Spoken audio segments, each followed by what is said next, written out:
Assalamualaikum dan salam bahagia warga bola sepak Malaysia.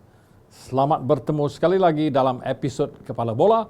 Kali ini ialah episod ketiga yang mana kita akan menyambung penilaian kita ke atas Liga Profesional Malaysia.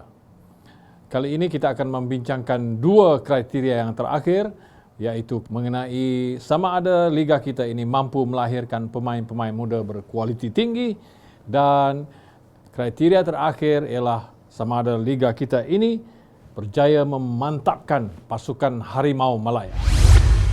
Kita akui bahawa ramai pemain-pemain muda kita sekarang sedang beraksi di dalam pasukan kebangsaan.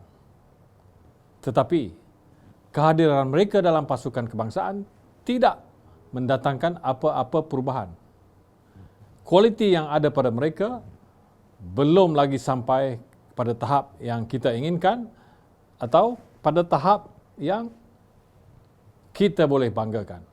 Jadi, bagaimana kita hendak mengukur kualiti pemain-pemain muda kita ini?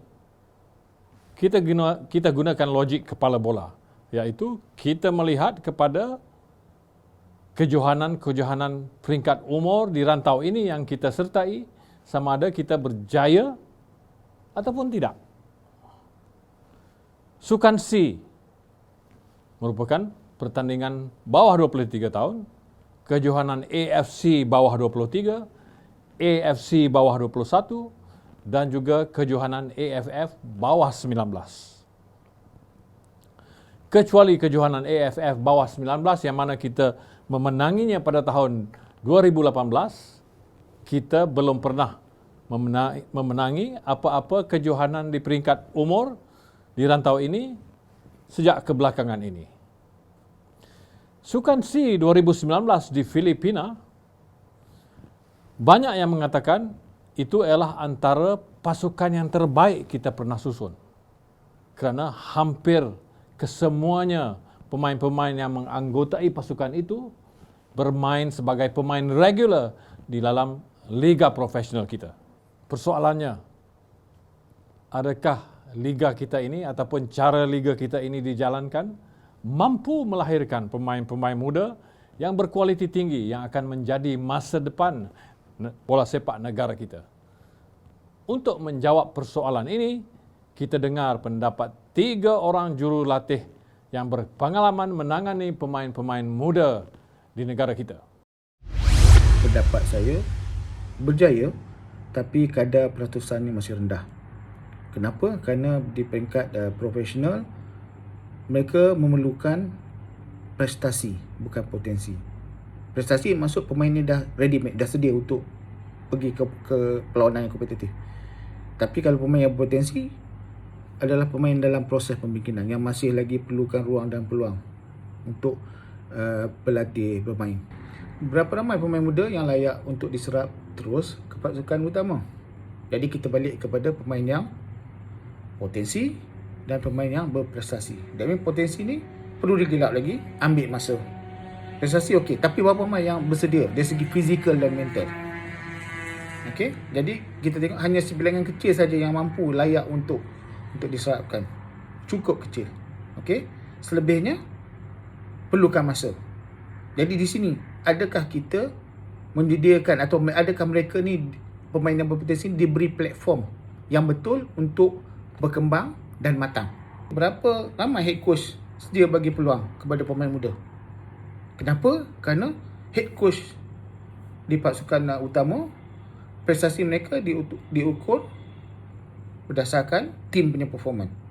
Jadi mereka tak boleh tunggu pemain untuk matang, kerana mereka perlu pemain yang matang yang bersedia untuk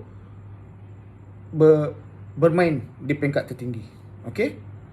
Jika ada, saya tak rasa mungkin mereka dapat playing hours yang mencukupi. Kerana head coach akan bagi peluang, tapi bagi peluang secara gradual lah, secara bertahap. Okey, mungkin bagi 10 minit, 15 minit, 20 minit dalam game. Jadi pemain-pemain ni dalam masa 1 tahun tu banyak game yang dia dapat kompetitif. Contoh kalau kita tengok Lokman Hakim mempunyai potensi yang cukup tinggi. Adakah Cuma adakah beliau bersedia segi fizikal dan mental untuk compete di peringkat tertinggi dengan pemain yang matang? Contoh kalau dalam liga kita ada pemain import yang matang dari segi fizikal. Okey. Kalau kita lihat Luqman ni ada pemain yang baru menginjak daripada tahap proses dia tu, tahap matangkan dari segi fizikal lah. Bagi head coach, dia bukan bagi peluang. Kalau dia bawa kepada kita, bagi Luqman peluang, tapi mungkin dia bagi 10 minit, 15 minit, 20 minit. Dia takkan bagi Luqman main 90 minit. Jadi benda-benda macam ni yang kita kena tengok balik lah. Ya? Jadi dia takkan dapat dia punya playing hours sebagai pemain muda, playing hours untuk dia menjadi matang. Pemain muda yang mewakili kelab profesional di negara kita ini ramai. Tapi untuk mencari pemain yang berkualiti memang berkekurangan. Ramai pemain ini datang daripada Piala Presiden, iaitu pertandingan bawah 21 tahun. Jadi apabila mereka keserak ke kelab profesional, mereka tidak dapat menunjuk satu mutu permainan yang baik. Tapi ada juga pemain yang bagus, datangnya seperti daripada kelab JDT, Selangor dan Kedah. Bagaimana kita maklum, kita dapat melihatkan. Jadi kenapa perkara ini boleh berlaku? Sebab yang pertama pandangan saya ialah pendedahan daripada awal mereka mencebur bersepak dalam pertandingan Liga Malaysia, iaitu bawah 19 tahun dan Piala Presiden 20 tahun, tidak mencukupi dalam pertandingan yang berkompetitif. Dan daripada sinilah perlunya pemain kena bagi pendedahan yang secukupnya untuk dapat melahirkan pemain muda yang berkualiti untuk mewakili kelab profesional. Pemain muda kita mempunyai bakat yang baik. Kita boleh setanding dengan pemain-pemain luar negara, terutama sekali pemain di Asia Tenggara kita. Jadi latihan perlu ada sistematik. Kita perlu maklum, pemain muda ini memerlukan pengalaman yang banyak, memerlukan tim taktikal, memerlukan individu taktikal dan group taktikal. Kalau semasa di pertandingan Piala Presiden, masa di kelab bawah 20 tahun, tidak mencukupi latihan, banyak pada training gain, fitness saja, pemain ini tidak akan ke mana. Apabila mereka diserap ke liga profesional, mereka tidak cukup pendedahan yang seterusnya. Semasa di kelab liga profesional, mereka susah nak bersaing dengan pemain import. Liga profesional kita sememangnya berjaya melahirkan pemain muda yang berkualiti. Sebagai contoh, di atas 90-an, nama seperti Ilyas Karim Yamin, Arwah Anwar Bakar adalah pemain muda seawal umur 18, 19, 20 tahun yang berjaya dilahirkan dari Liga Profesional Malaysia. Begitu juga era 2020 ini, pemain seperti Safawi Rashid, Syami Safari, Akhil Rashid adalah pemain muda yang berjaya mendapat kepercayaan untuk diturunkan bermain di peringkat tertinggi domestik maupun antarabangsa. Ini dapat dilihat di pasukan kebangsaan di mana hampir sebahagian pemain berusia 25 tahun ke bawah. Walau bagaimanapun, jumlah pemain yang berasal di Liga Profesional Malaysia ini masih terhad kuantitinya. Ini disebabkan kebanyakan jurulatih di Liga Super dan Liga Premier ini lebih yakin menurunkan pemain berpengalaman bagi mendapatkan keputusan perlawanan yang positif. Oleh yang demikian, pembentukan pemain yang berkualiti semestinya lahir dari liga belia terlebih dahulu, seperti Liga Piala Presiden, Piala Belia, KPM dan sebagainya. Liga perlu kompetitif dengan jumlah perlawanan yang maksimum.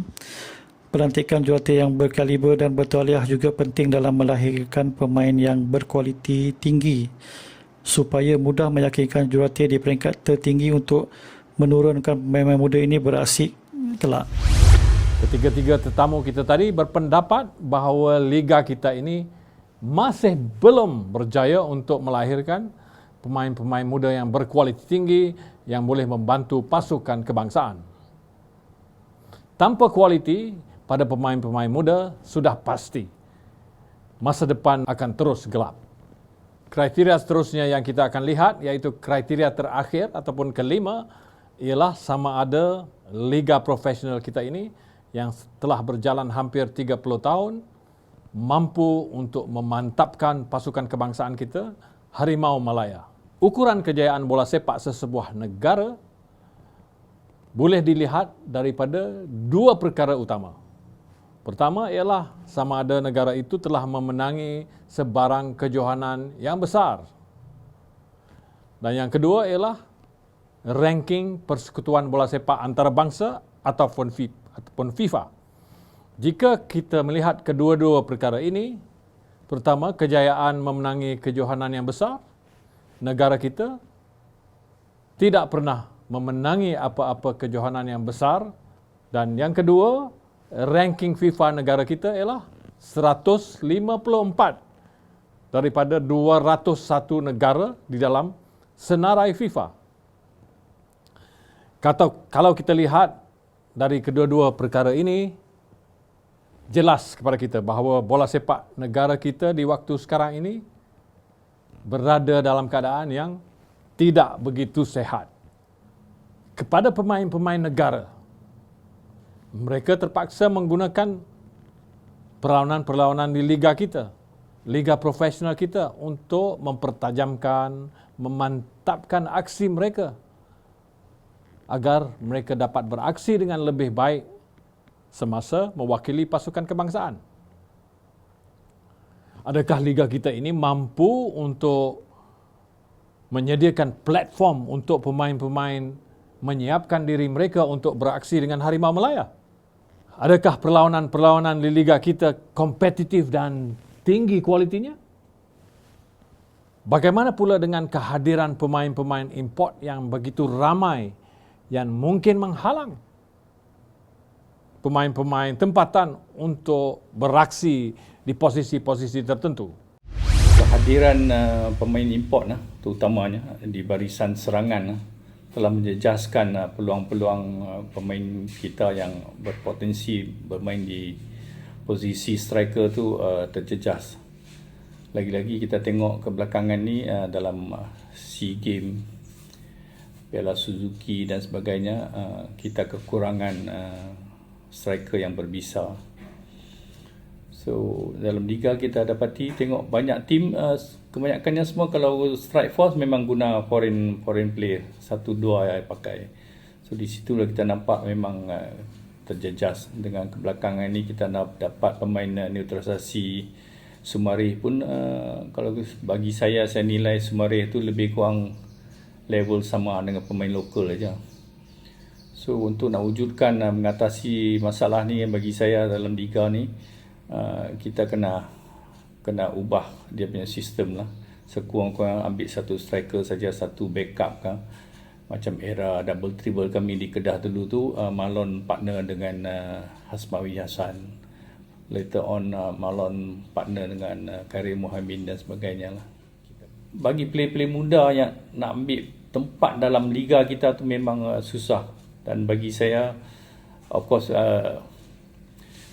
Liga Piala Presiden pun masuk dalam liga kita. Di antaranya lebih pada pembangunan. Kita nampak dia punya level tu tak setanding apa yang, dan tak memenuhi harapan yang kita nak.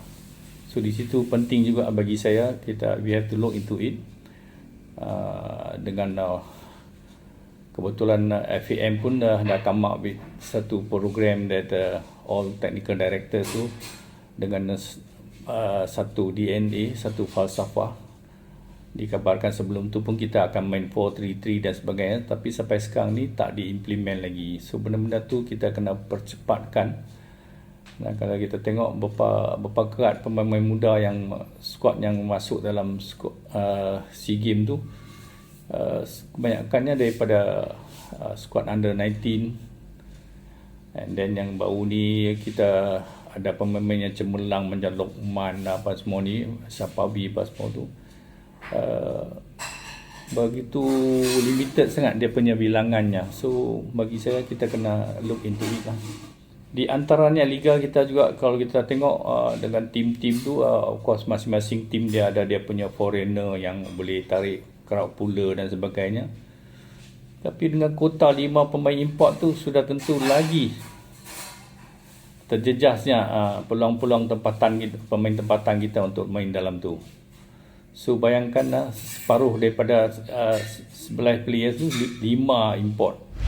Pada pendapat saya, pada pemain-pemain kebangsaan Malaysia, kita harus menitik beratkan kemajuan pasukan bola sepak negara.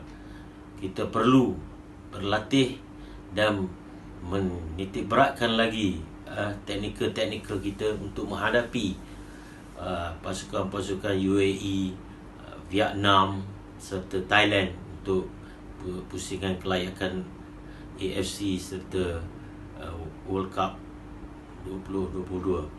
Untuk itu, kita jangan mengharapkan kepada liga profesional kita saja.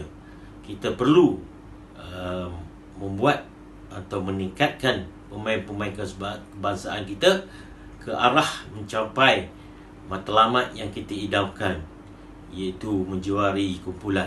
Oleh itu, bagi pendapat saya, pasukan kebangsaan Malaysia perlu keluar negara atau membuat perlawanan persahabatan dengan pasukan-pasukan yang setanding dengan kita ataupun lebih hebat dari kita. Dari situ kita dapat menilai kemampuan kita di peringkat antarabangsa. Jika kita nilai pada zaman dahulu, apabila setiap pasukan mempunyai 3 pemain import saja, ruang untuk pemain-pemain tempatan untuk bermain adalah amat besar. Ketika itu kita dapat melihat ramai pemain-pemain yang wakil negara mempunyai kualiti dan mempunyai reputasi yang begitu baik, kerana pemain import, pemain tempatan dapat bermain secara berterusan. Tetapi apabila ruang untuk pemain import telah dibesarkan setiap pasukan, saya tak tahu sama ada setiap pasukan memberi ruang itu besar kepada pemain tempatan, kerana setiap kejayaan untuk setiap pasukan, pihak pengurusan dan nafikan akan meletakkan pemain import untuk mendapat kejayaan. Jadi di mana letaknya pemain tempatan untuk bermain? Kerana saya tidak katakan yang pemain tempatan ini tidak bersaing, kerana saya lihat pemain tempatan cuba bersaing untuk mendapatkan tempat dalam pasukan, tapi malangnya tempat-tempat itu telah dipenuhkan oleh import. Jadi yang menakutkan saya, menimbangkan saya ialah apabila ada pemain yang mewakili negara balik ke tempat kelabnya tidak dapat bermain secara berterusan. Ini akan mengganggu prestasinya, kerana setiap prestasi itu diambil kira apabila bermain untuk pasukan negara. Jadi untuk setiap pasukan yang mempunyai import yang ramai, ia akan bukan saja ia akan memberikan ruang terkecil untuk pemain tempatan bermain, tapi ia akan juga melambatkan pemain-pemain bakat muda daripada peringkat bawah untuk mendapat tempat di pasukan utama. Itulah tadi kita telah mendengar pandangan-pandangan 3 jurulatih berpengalaman yang menyuarakan keprihatinan mereka terhadap liga tempatan kita.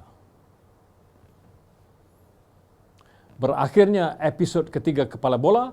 Terima kasih kerana menonton kali ini, dan minggu hadapan kita akan membentangkan kad laporan untuk penilaian kita tentang Liga Malaysia ini.